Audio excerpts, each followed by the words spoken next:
I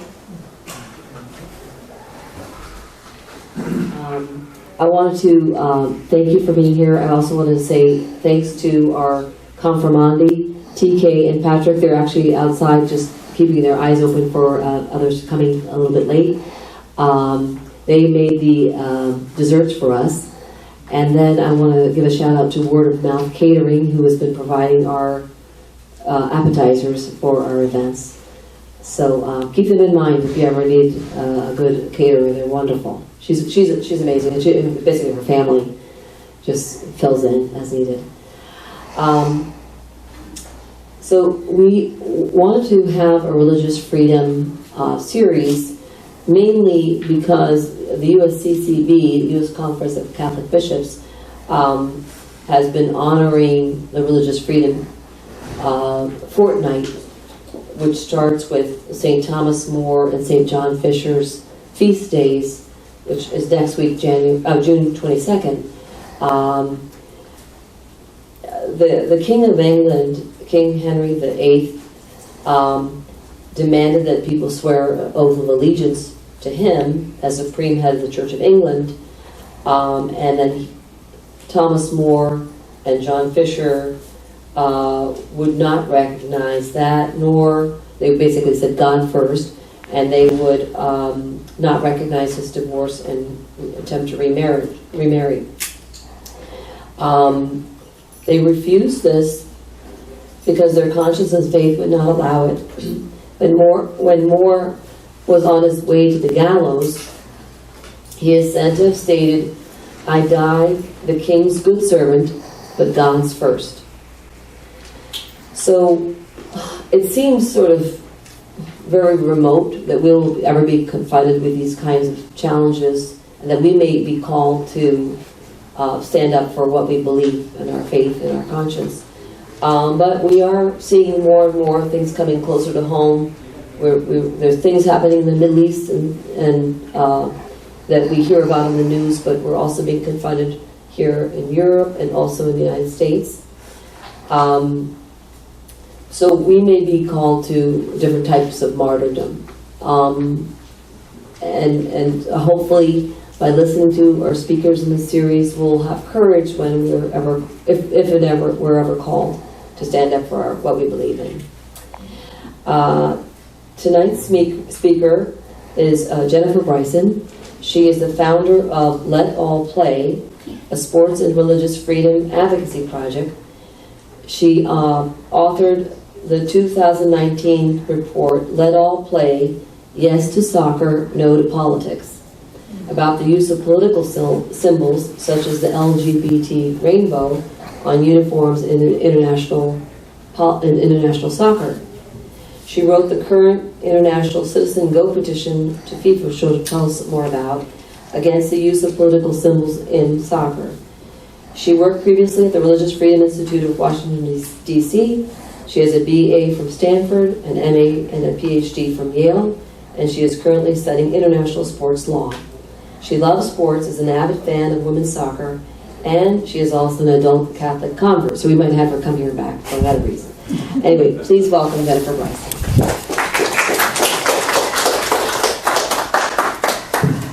Thank you for this opportunity. Thank you for organizing this, Monica. If we could turn the slides on, that would be great. So, why sports and religious freedom? It seems like an odd intersection. Sports play a huge role in human culture.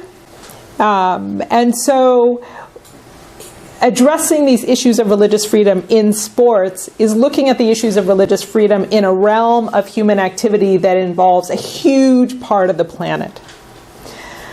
Also, with religious freedom and religious issues in sports, as we'll see when some of the slides come up, great. And you can go to the next one. And one more. I'm going to talk tonight both about specific religious freedom issues, but also some of the ways that we see religion manifested in sports that we don't always think about. And I'm going to bring those up to help us realize that there's actually more intersections than we might expect where religious freedom is going to come up in sports. Also, St. Pope John Paul II actually wrote quite a bit about sports. He's got some really amazing essays on sports and the human person and the role of Catholics engaging culture in sports. And so I think it also gives us some guidance about why we as Catholics would care about sports. So, for one thing, it's an opportunity for development of individuals. And so exclusion of individuals, and especially young people, from sports because of religious freedom issues is also an exclusion of those individuals from opportunities to develop an ability of discipline and learning about teamwork. So it has a lot of implications. And also, sports play a really important role in being an increasingly rare place in our society where people of all different backgrounds can come together. And that's been one of my main concerns, is making sure that we preserve sports as a place where everybody can come, like I say, let all play, regardless of your political, religious background. And if sports and exclusionary practices creep into, if politics and exclusionary practices creep into sports, sports are no longer going to be a place where we encounter each other. And also, I think of sports also as a mission field, because in my sports activities is where I have the most contact with non-Catholics. So I say don't underestimate sports. And you can go on.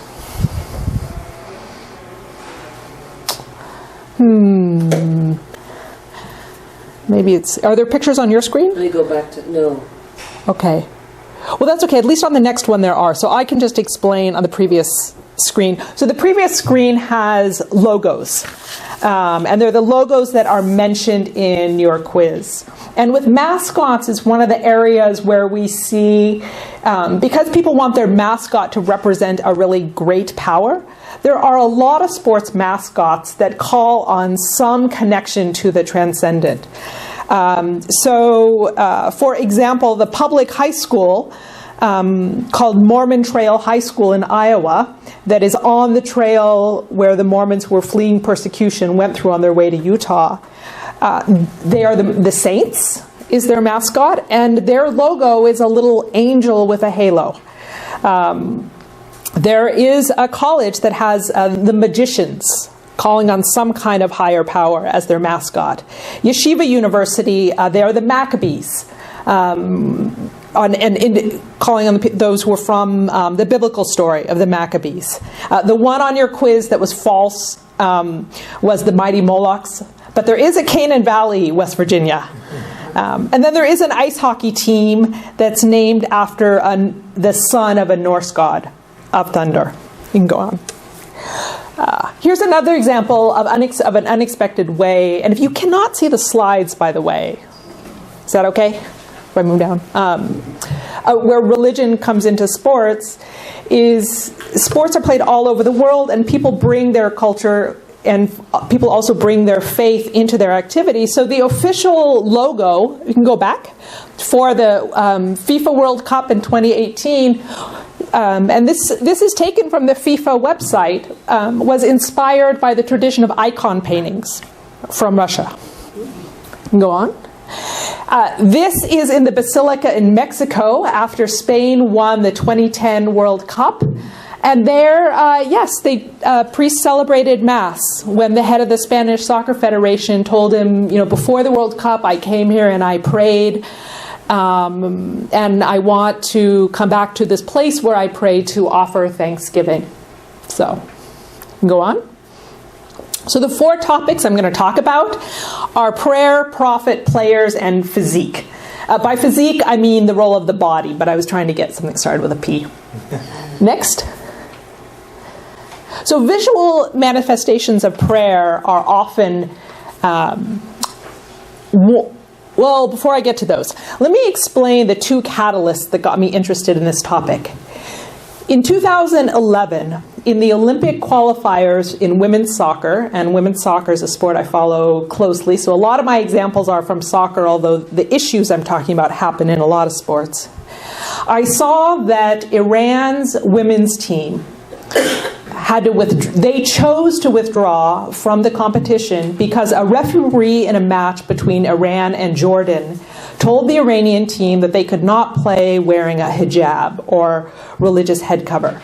I've got a PhD in Islamic studies. I was working in religious freedom work at the time, and I love women's soccer. So this problem was an intersection of all sorts of things I was interested in. So I began researching this and wrote an article about it called The Hijab Hurdle in Sports. And my main reaction when I heard this story was, hey, that's not fair.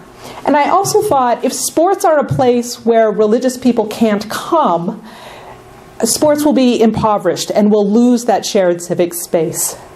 So in this case, it was a matter of the FIFA regulations being very poorly written. They were clearly written by Europeans who were thinking about Christianity, not realizing that religion manifests itself in different ways in the world. And so after this, FIFA went through a 2-year trial process. The two key issues that you have to look at with any religious garb is fairness and safety. Making sure whatever someone's wearing doesn't give them an unfair advantage, and making sure everybody, not just the person wearing it, will be safe. So with the hijab, for example, there are athletic hijab designers who have made a hijab with a Velcro release. And also the FIFA rules, the religious head cover cannot be attached to the uniform to avoid a strangulation risk.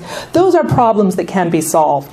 What they also needed to solve was training the referees to learn this will be allowed. When FIFA changed its regulations, it really made a big difference, not only for Muslim women, but for Orthodox Jewish men. So example, Israeli minor league soccer changed their rules to allow men to play with a kippah. And then also for Sikh men who wear a turban. I know of some in Canada who really wanted to participate in soccer. And they were then free to come fully as who you are with their own religious obligations. The second catalyst was in 2017. In May 2017, the U.S. Soccer Federation put out a press release saying that they were going to add to the USA national jersey an LGBT rainbow, which meant that players would be required to wear it in order to play. And I thought again, that's not fair. And I immediately wondered, well, what if somebody didn't want to wear it or felt that it would violate their conscience? And so as I began looking into it, I've since been writing about this issue for 2 years, and I've written a 30-page report on this issue in FIFA. And FIFA bans political, religious, and personal images, slogans, and messages on player equipment, which includes the jerseys. So many would say this violates FIFA's rules, but also this has created problems in the US and elsewhere.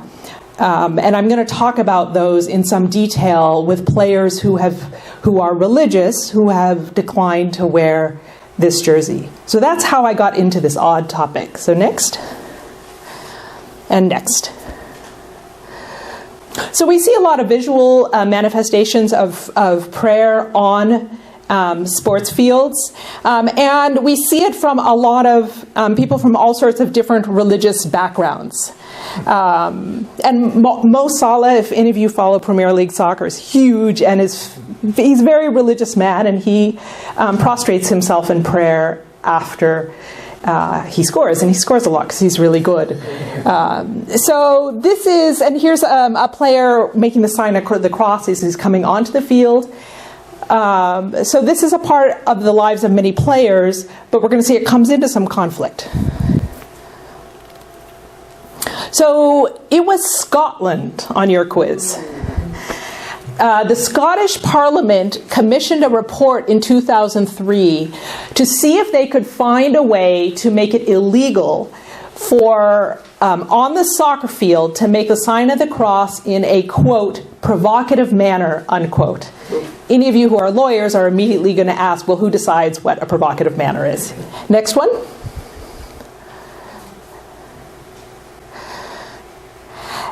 And then in 2006, a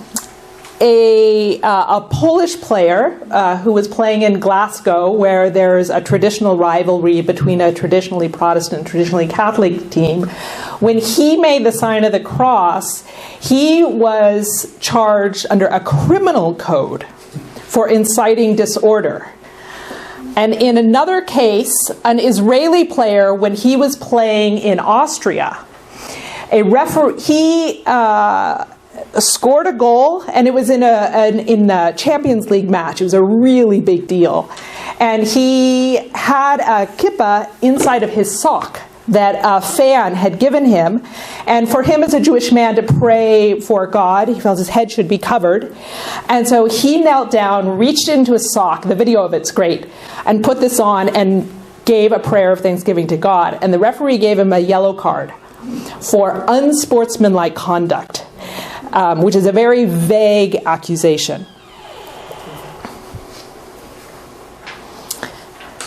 But the responses we've seen to these violations, I think, teach us a really important lesson. In both cases, in Scotland trying to make the sign of the cross illegal, and with the Israeli player getting a yellow card for visible prayer, we saw people of other religions supporting each other in the right to pray visibly. And that's an essential part of religious freedom, is I'm only free if others are free, and they're only free if I'm free. So, for example, a conservative imam in Saudi Arabia said that soccer should not allow players to make the sign of the cross. But a Muslim, in responding to this cleric, said that also Muslim players celebrate in their own way, and FIFA brings us together with all our differences. The Muslim should be free to pray, and the Catholic. And the Catholic Church in Scotland, in responding to the proposal in 2003 to outlaw, and mind you, this was the government of the country, not the soccer organization, that wanted to outlaw making the sign of the cross in a provocative manner on a soccer field. They responded about how a Muslim should be free to pray, as an example of why they also should be free to pray. And they also pointed out that in secular speech, they had this interesting comment. One fan going up to the other and saying, "Your team is rubbish," is also provocative. And no one is proposing prosecution there. So they were pointing out that there was an effort to have an unfair disadvantage to religious speech. And the Scottish Parliament gave up. Next. Also, the coach of the Israeli player, when he was punished, he pointed out that he would support a Christian player making the sign of the cross, as an example of why he felt his Jewish player should not be punished. So we can support religious freedom best when we support each other. Next. The exorcism question. It was China. So here was a curious example of how religious freedom comes up in sports, and the Chinese government went after the team, and they got punished for this. It was a team, they called in some Taoist priests to try to rid the field of evil spirits, and the Chinese government did not appreciate this. So, next. Next. So there's a lot of money in sports. And here I want to point out some examples where I've heard people say, oh, Christians are being persecuted. And take note that the decisions being made in these cases were actually business decisions about making money. That this wasn't governments outlawing. So in the case where Real Madrid is one of the biggest soccer teams in the world, and so the right to sell their logo on a shirt is worth a lot of money. And this company got rights to sell a Real Madrid logo, but as you can see on the right-hand side, they took off the cross and the crown. But this wasn't a religious freedom issue because another company had rights to sell Real Madrid gear in some of the same countries, and they were selling it with the cross on the crown. This was a case of a business thought that in that context, in those Arab Muslim majority countries, they would make more money. Next. The example with the team that in, I think it was, in 1988, where they took the crown off of the logo, it was to respond to fans because they thought they would make more money. Next. But we see other situations where businesses that you would think might have a reason to not want religious symbols, they're fine with it. So for example, Qatar Airways is the sponsor for one of the other biggest soccer teams in the world, Barcelona.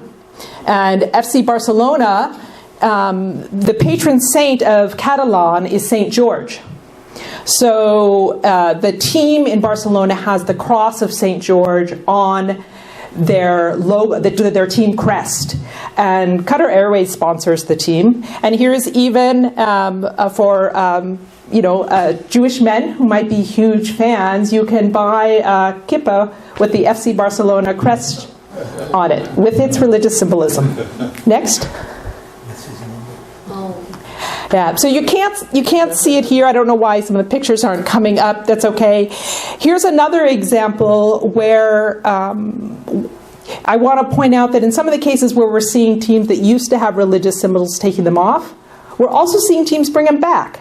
So in Italy, the soccer team in Parma, from 1968 to 89, had this very modernist logo. It was sort of like a bullseye. It was a white circle, and there was a blue circle and a yellow circle, and it just said Parma. Also, visually, in my opinion, it was very boring. Imagine something right out of the late 60s.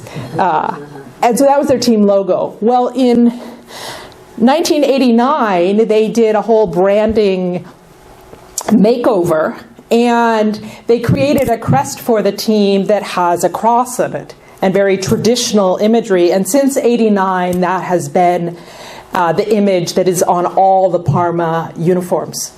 So, next.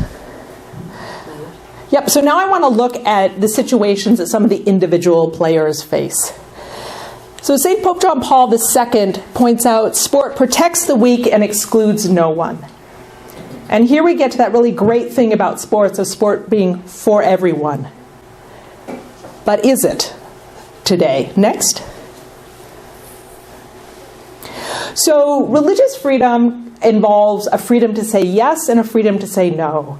With the freedom to say yes, we have examples here of players who are playing sports with their religious headgear on. We see a Sikh man on your left, and then here an Orthodox Jewish player who played basketball for Northwestern. And they played with religious headgear in order to follow their religious observance. And related to this on the quiz, the Sikh player that you have, all of those things happened except for the Americans for Separation of Church and State.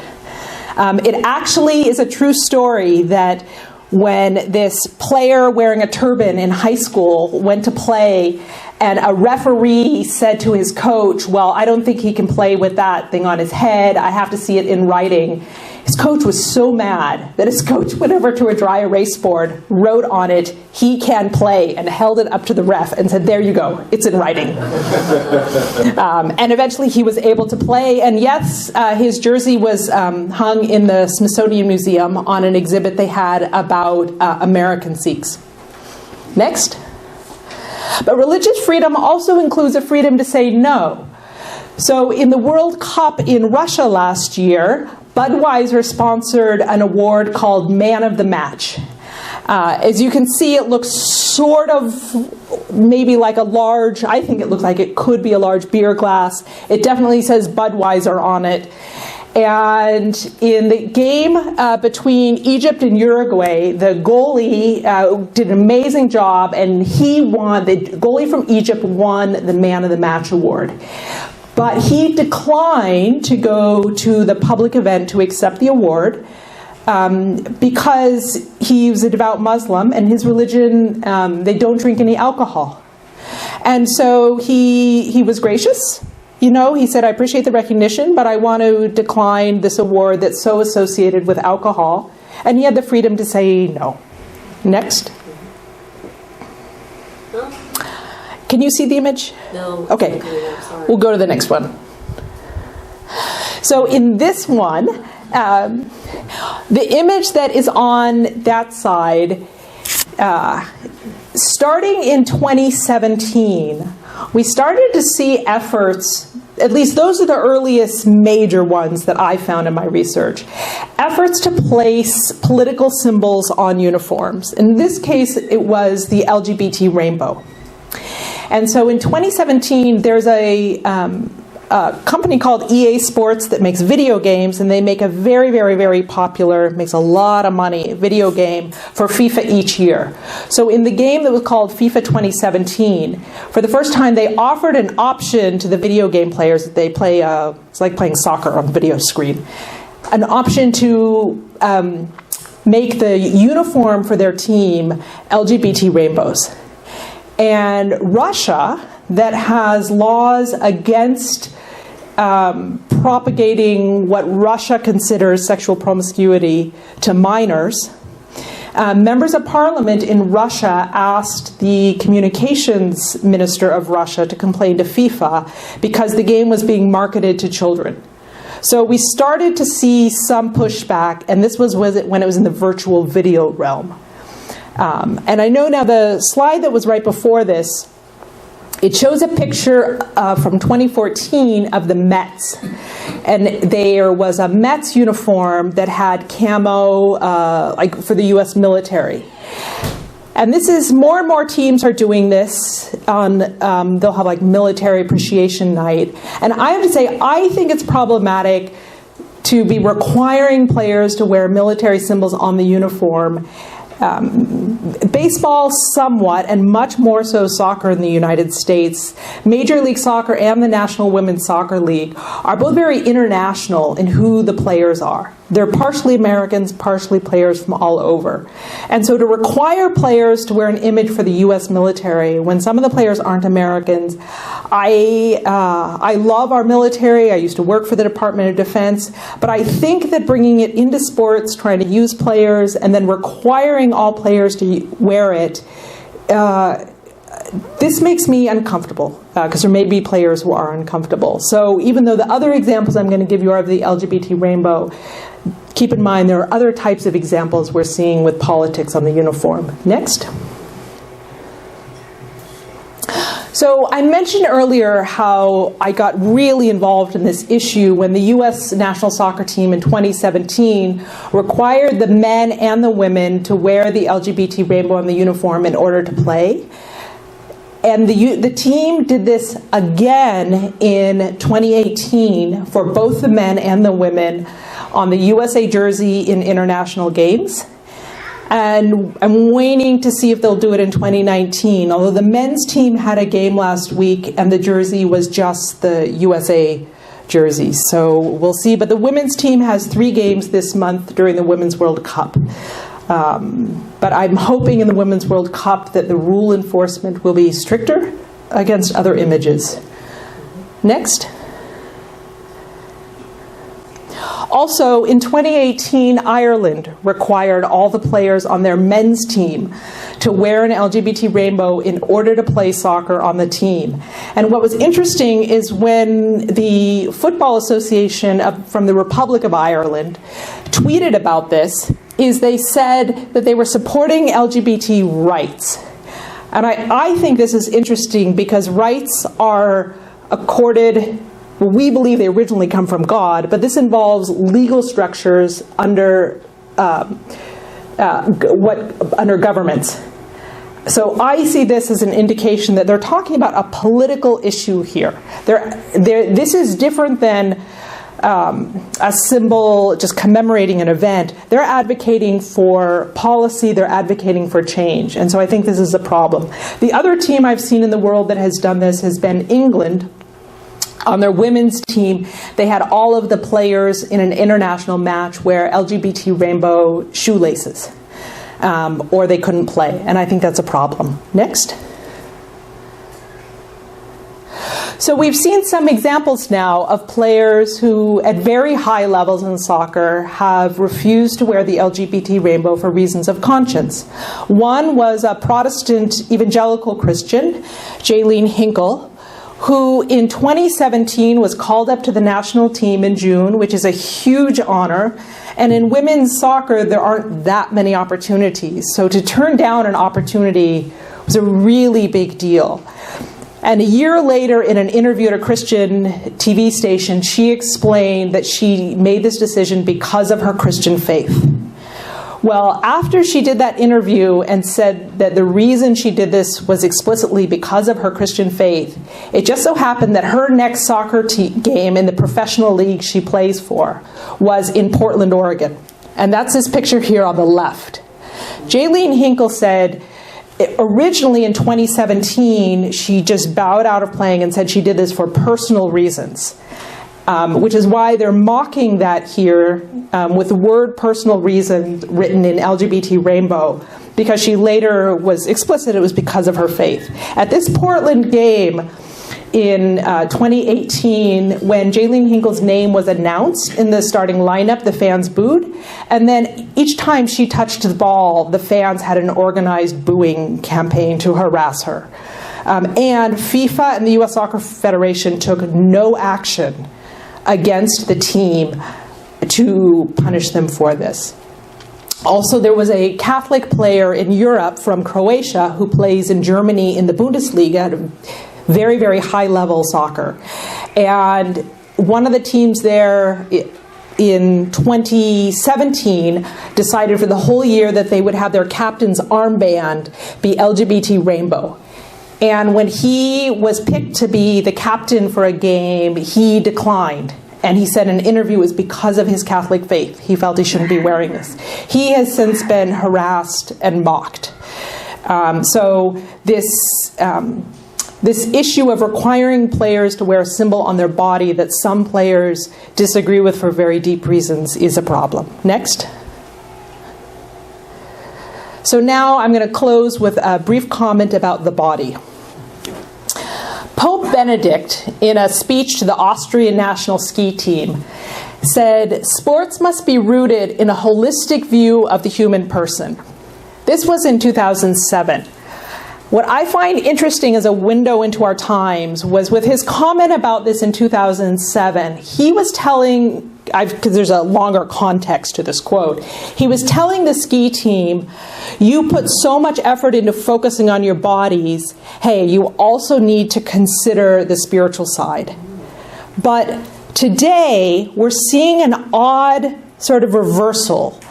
And I don't want to get into a lot of detail tonight on this, but I do want to mention it because I think especially for us as Catholics, this is really going to be a tough point of religious freedom going forward. But as I mentioned in something I wrote for the bishops recently, also an opportunity to witness with the issue of transgenderism and sports, where there is this, and this is especially an issue in sports for girls and women, where most major sporting federations now require that if a male, whether a boy or a man, says, I identify as a female, that male must be allowed to play on a female team. And this is physically dangerous for the female players who are going to, because their bodies are designed differently, likely be not as strong, not have the same endurance, not have the same size. I also think it's very unfair. And the reverse is true, too, under these regulations, that a female who says, I identify as a girl or a boy or a man has to be allowed to play on a male team, but we're not seeing those cases happen, because as you might imagine, the physical differential of being able to even make the teams is the females are not going to be able to keep up with the boys and the men. And I think there's a really important opportunity here for Catholics to witness to the body and what the body is and how the body was made, in respecting that we have sports for girls and women and we have sports for boys and men. And this is also something we're going to be seeing more and more down into a local level in our schools. And with children. So I think it's really important to be aware of. And sports is one of the places, first sort of meeting points where we're going to be encountering this. And one other issue I want to mention in closing about children and schools that I think is really important for parents and others who are working with kids to be aware of is that there's now an effort called the Rainbow Laces Week. 2019, it'll be going into its third annual iteration. It's usually around the third week of September, and it's run by the the LGBT advocacy group inside United Coaches Association. And in 2018, they gave out 70,000 pair of LGBT rainbow laces. And the way the program works is coaches can order these laces, and then they have all the children on the team wear them on their cleats. And I read about this happening in both soccer and lacrosse as part of the team uniform. And so children don't really have an option to opt out, and if the children don't understand what they're being asked to wear, also the peer pressure on children, kids don't want to be the one to have to say no. Parents are concerned about their kids, don't want to make their kid to be the one that's left out.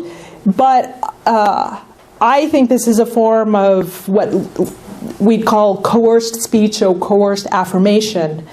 Of saying you have to wear this because you have to signal that this is something you approve of.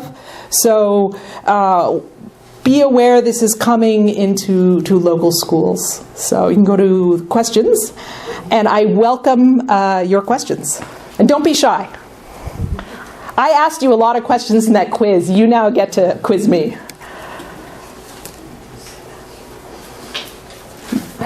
I just wanted to make a comment. I was actually a part of a situation where a young girl played on soccer team, on my son's soccer team, when I think they were 13, it was the age. But she was probably the best player on the team. There are individual exceptions. It had nothing to do with trans. Yeah. There are individual exceptions, especially with kids. I also know some professional women's players in the off season. Professional women who are around 19, 20, early 20s. Sometimes they'll train with boys 16 to 18 teams. There are individuals who can handle it, but by and large and for the most part, it's going to be placing, especially when there's a male wanting to play on female teams, there are already documented injuries that are happening from having a gap in strength.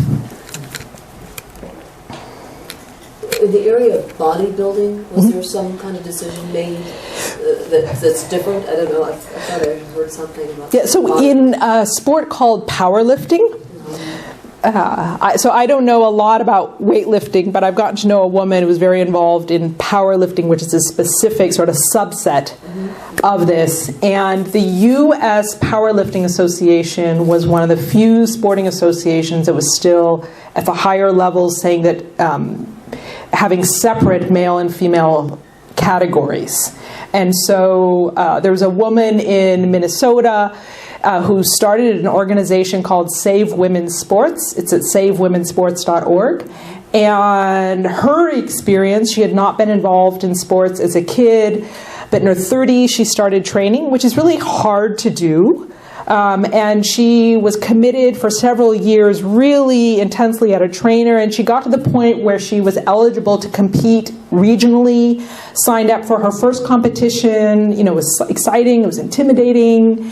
But at that competition in Minneapolis, the lobby for transgenderism chose that competition to protest.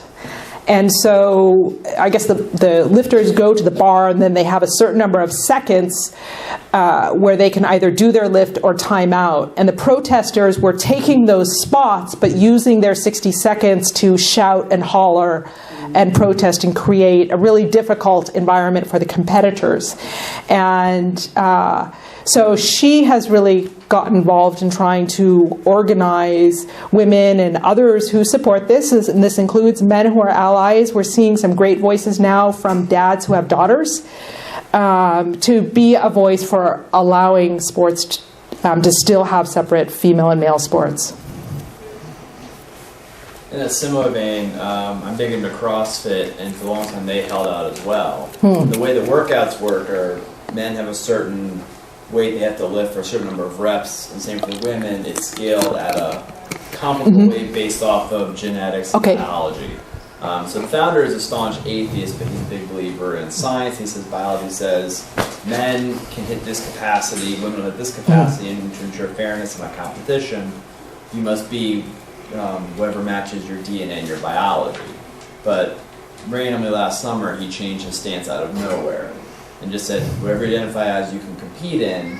And the big debate in the CrossFit community is, was it because of social pressure or was it more for profit?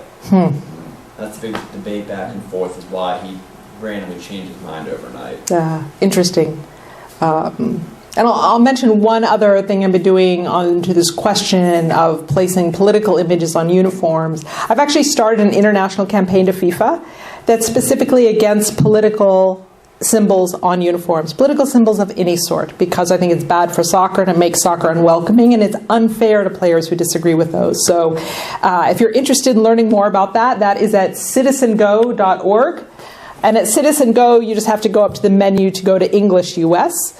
Right now, it's just the petition is just running in the US, and it's also in Spanish, and it's going to be in 10 other languages rolled out gradually. Thinking about the people who have spoken up, they're being mocked and ridiculed, and so it just seems like they're up against a big flood.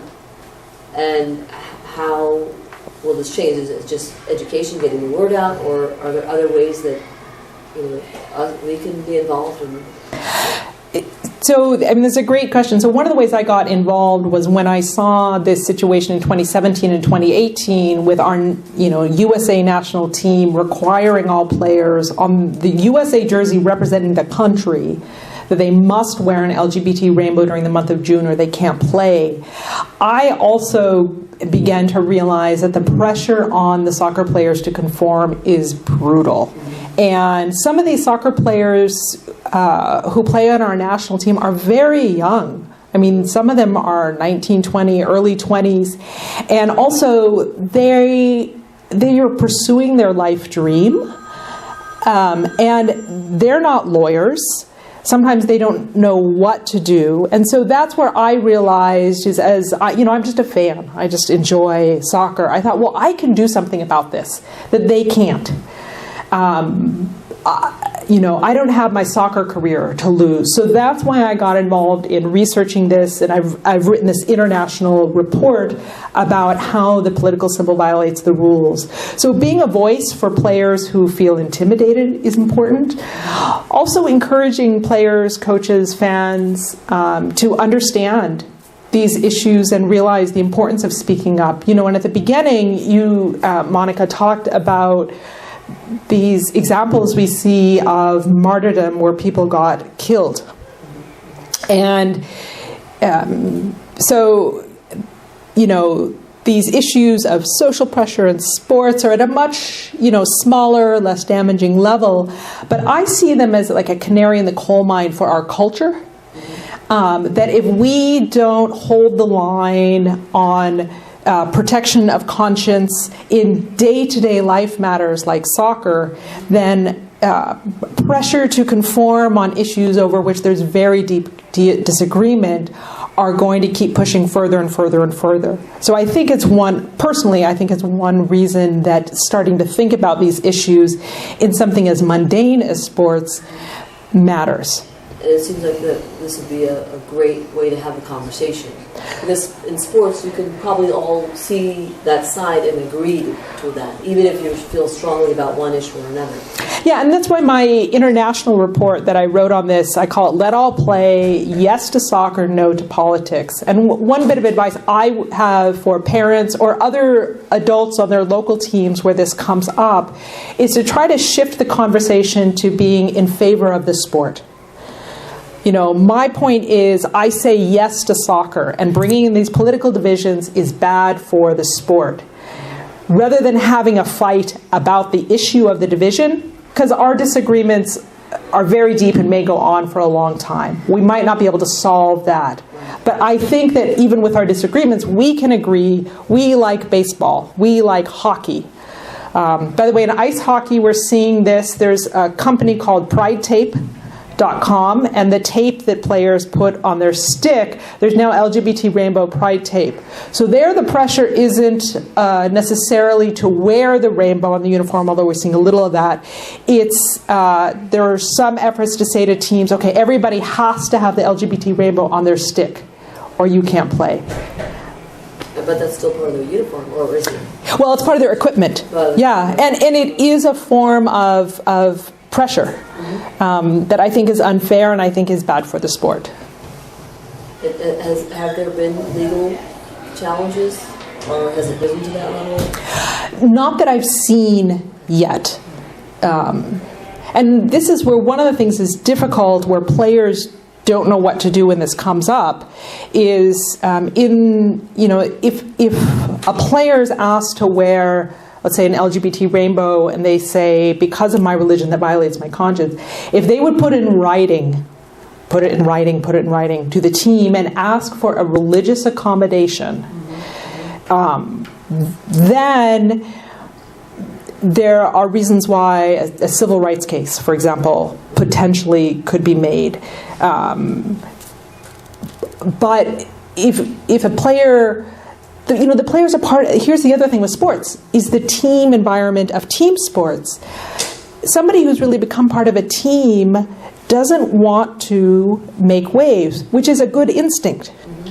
They want the whole team to get along. And so some players, both because they don't want to make waves, and also they don't know what reason to give that would then give them legal standing. It's difficult. But I think the first complaints to be brought, and this is why I targeted FIFA with my petition, are going to be in sports regulations rather than in national courts of law, is where I think there's the first line of defense. Are efforts underway to inform players about their options if they feel pressured? Do they know where to go or to get advice on that? I think they have no idea. And if I found funding to do this full time, I don't get paid to do this at all. This is just a hobby of mine on the side. I would really like to develop a program, an information campaign, and short brochures to help inform parents and players. But I know of nothing. And I've reached out to several sports ministries, and it's been interesting so far that all of them have been like, well, we just do sports, we don't do politics. And I don't think they understand that politics is coming to them whether they want it or not. And they're the ones who have contact with the players to help inform them. So I think, sadly, we're going to see more cases like Jaylene Hinkle, Bricolo in Europe, where the courageous players who stand up are going to be harassed. Jaylene Hinkle has not gotten to play on the national team since then. In 2018, she got called up again in July, and within 24 hours, the outrage of the pro-LGBT lobby on social media against the team allowing Jaylene Hinkle, who's one of the best midfielders in the world, by the way, to play, was so heated that within 24 hours the team let her go. They gave some vague reasons, but so I think we're going to see more players having difficulty until this becomes an issue of public awareness. And I'm hoping also, one of the reasons I launched my international petition is it has in it information about this issue, and then a link to the 30-page report to a few people who are interested in soccer enough for that I'm hoping that it's going to help other players learn there's other people who care about this, they're not alone, and there are some resources available, but I've never met anybody who works on this issue or heard of them, so. Any other questions, anybody? Oh. How do you address, although there's a historical difference, San Diego Padres and the New Orleans Saints? They were in early drafts of the quiz, by the way. I think it's like the FIFA 2018, the official logo for the tournament, that was designed using the traditions of Russian icon painting, that sports happen in human society, and within human society, religion is a really big part of our traditions and our lives. And so these traditions are bound to manifest themselves in the logos and images. So for example, like the Barcelona image that has the St. George's cross. And it's interesting, in the FIFA regulations, there is an exception carved out for emblems of locations, like nations, states, and cities, because they recognize that religion is a huge part of human society, and in many different ways, in many different locations in different ways, these religious images are going to manifest themselves, like the San Diego Padres. But also, there are a lot of teams that are called the Devils. There's other images, and like I mentioned, the magicians, Thor, Gunnar. So it's sort of a fair playing field for religious imagery and traditions in sports. And I think also culturally we recognize that mascots have a role that is hinting at something, but it is a sports mascot.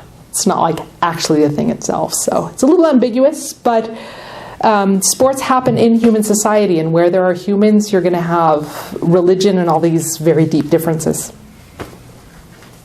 Thank you, Jennifer. Thank you so Thank much. you. Oh, and we need to find out who won the quiz. Did you have any questions? We have prizes, by the way, so Yes. for your bold effort to answer these difficult questions. Do you have any winners? I was almost perfect. I got everyone wrong. Tyler and sorry for those of you who came in a little bit late. Here, I'll just mention the book. Just Yeah. kidding. And by the way, the first prize, we don't know who's won it yet, that I recommended to Monica. Do we have a winner, or you still need a little more time back there? Oh, wow. Now, outright winner, huh? So this book, Sport and Christianity, is an anthology of essays, from my Catholic perspective, about Catholic perspectives on sport. It's a neat book if you're interested. So this is there for the top winner. Or I guess the top winner can pick their prize, but if I were going to pick, this is what I would pick. We do have some other prizes that some people might be interested for their grandchildren. And actually, I think we have enough of these to go around. I think I'm just going to pass Okay, these out. yeah. And we have 3 prizes, TK, so if there's 2 more. You could just take one of these.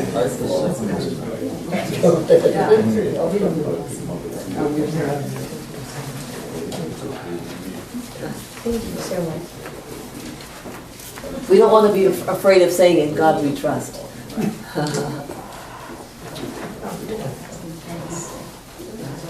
And Patrick, maybe you can also bring up the first place winner. Yeah. Do we have a couple other winners? Like a tie for second? Oh, that's perfect. Okay. Now, who won first place? Oh, yay! Wow. Congratulations. Great. Wait a minute. Well done. How about a picture of our speaker? Yeah. Okay. That's amazing. Congratulations. Thank you. Great. Good job. Awesome. Okay, and the ties? It's a 3-way tie. 3-way? Uh-oh. Oh. I don't know if I have. I don't think I have. Maybe one of them was from a couple. Who knows? It was me, TK Sullivan, and Anne. Anne. Who is Anne? A-N-N-E. Oh, okay. Awesome. So I'm going to leave that dispute to Monica. I don't think I can solve that one. So thank you so much. Rochambeau or flip a coin? Well, the thing is, I think I can find these two guys later and find, I mean, I guess, so cut me out. I guess they're all mine too. And I'm all wrong. Good see. And I have to see you in this, I'm sorry.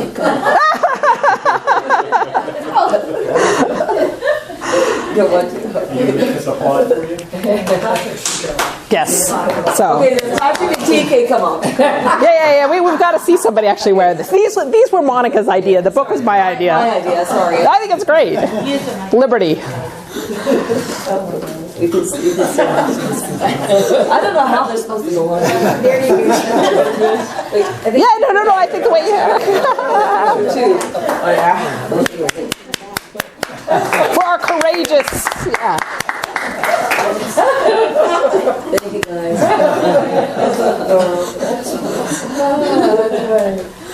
You can keep them and then give them to somebody like if you want.